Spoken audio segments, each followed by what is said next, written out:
You're here, I'm here, because we care.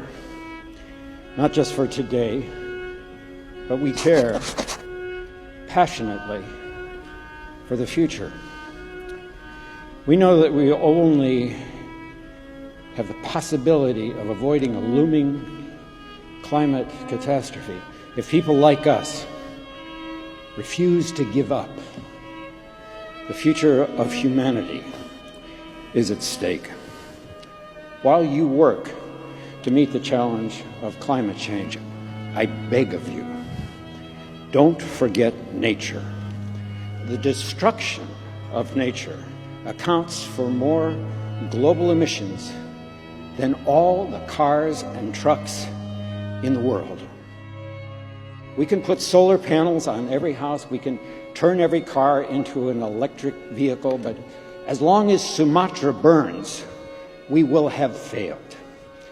So long as the Amazon's great forests are slashed and burned, so long as the protected lands of tribal people, indigenous people, are allowed to be encroached upon, so long as wetlands and bog peats are destroyed, our climate goals will remain out of reach, and we will be shit out of time.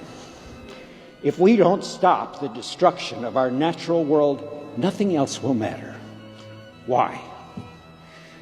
Because protecting and restoring forests, mangroves, wetlands, these huge, dense carbon sinks, represent at least 30% of what needs to be done to avoid catastrophic warming.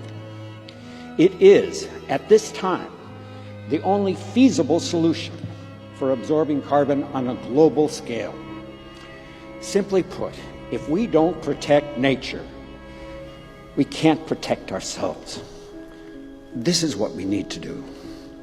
We need to include nature in every corporate, state, and national climate goal.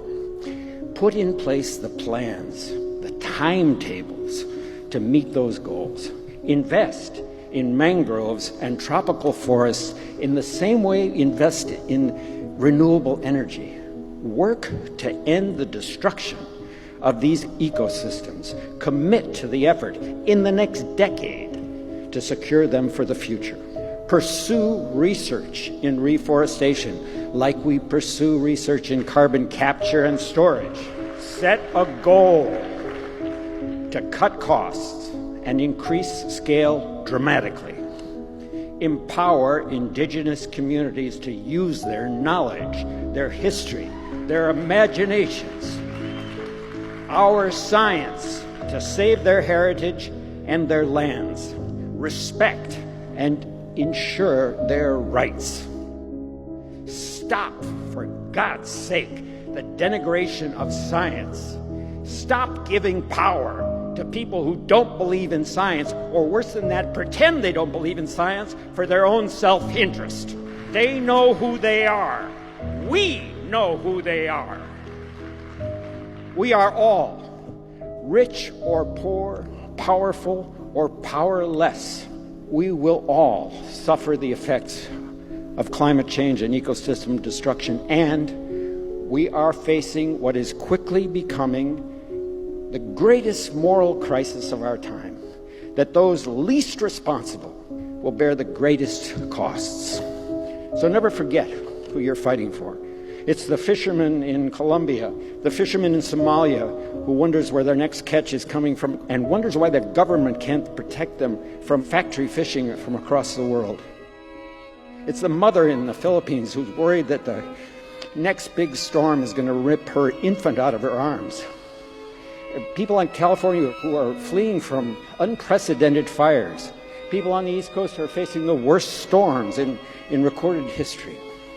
It's our own country, our own community, our own families. This is the core truth.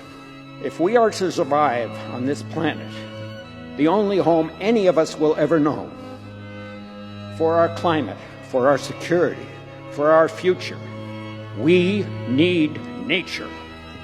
Now, more than ever, nature doesn't need people. People need nature. Let's turn off our phones, let's roll up our sleeves, and let's kick this monster's ass.